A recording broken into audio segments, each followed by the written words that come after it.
So we've begun to take apart this heritage house and find what we're dealing with back behind the finished surfaces. And not surprisingly, we found some pretty major wasps' nests up here. And we've also found where the walls of the living room adjoin the attic space, there was little or no insulation in there, and certainly no air sealing whatsoever. So these are the kind of things that contribute to a cool, uncomfortable house in the winter. And of course things we'll address as we renovate. So we do a lot of renovation work in homes of all ages, and we find regardless of age, there's generally leakage going on through the building envelope, through the siding or around windows and doors, or where decks join on to the walls of the houses and so on. So we find a lot of leakage, and frequently the homeowner is not aware of it. So here's an example here in this older home where there's been water coming into this wall cavity for some time. Now it may have in fact been addressed at some point, but you just see here the evidence that there was water coming in by the black staining. So we've all heard the expression, they don't build things like they used to, and sometimes that's for very good reason. Here's a case in point. This is what's referred to as knob and tube wiring, and it is considered to be quite a fire hazard as it ages.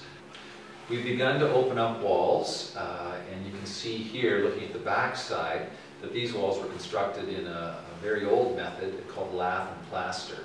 So the walls are framed much like we do today. Then thin strips of wood are placed very close together throughout the entire surface. Quite labor intensive, and that's one of the reasons it's not done anymore. And then layers of plaster are put over top, and that plaster can either be finished smooth or with a texture. So if you've looked at our previous postings on this house, you will have seen that there was a brick fireplace in the living room. And we mentioned that we wanted to keep that if we could. So we did our disassembly of the fireplace box behind it, and unfortunately the fireplace facing did not survive that. So we've had to remove all the brick inside as well. We've kept it all, and we'll strip the mortar off and rebuild it back here in the same fashion that was here before. What we did though as well when we took this apart was discover that there was even more rot than we had suspected. We knew the chimney was coming away from the house, and there was a clear gap for moisture to get in, and here's the evidence that it's been coming in for the better part of 40 or 50 years, I guess, and it's done quite a bit of damage.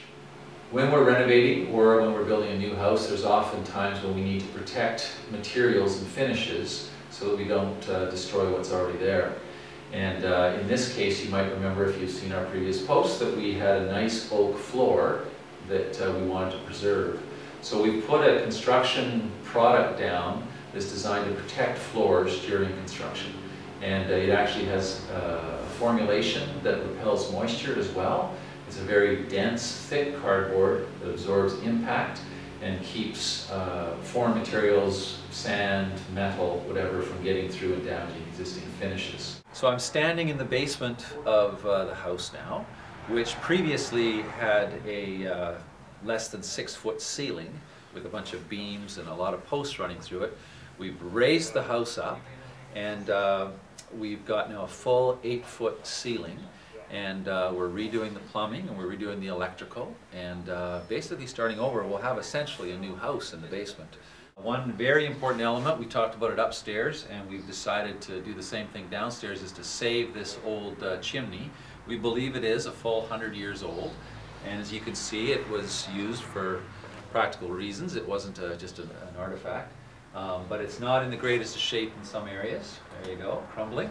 So we're going to strip the paint off it. We'll probably patch some brick in places, and we'll get it so it's a little more of an architectural feature even in the basement. Now you might remember, if you've watched the earlier videos, that the hydro service on this house was on the opposite side of the house, so the wires slung low across the front entry to where the hydro service came into the house.